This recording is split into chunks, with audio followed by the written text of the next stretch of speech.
Praise lord. యేసయ్య దగ్గరికి 10 మంది కుష్ఠరోగులు వస్తారనమాట. వాళ్ళని చూసి యేసయ్య వాళ్ళ మీద జాలిపడి వాళ్ళని దారిలో వెళ్ళండి, మీరు యాజకుని కనపరుచుకోండి అని చెప్పి వాళ్ళని పంపించేస్తాడు.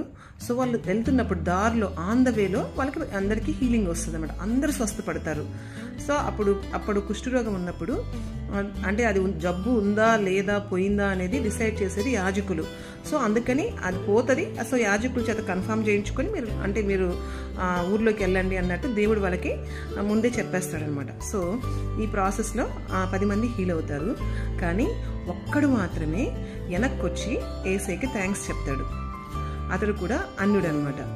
మిగతా 9 మంది దేవుడి దగ్గర నుంచి పొందుకుంటారు, కానీ మేలు 9 మంది వెనక్కి రారనమాట. ఎన్నిసార్లు మన జీవితంలో దేవుడు చేసిన మేలుల్ని మనం మర్చిపోయి గుర్తు పెట్టుకోకుండా దేవుడు కృతజ్ఞతగా కలిగి లేకుండే వారుగా ఎన్నిసార్లు మనం చేశామంటే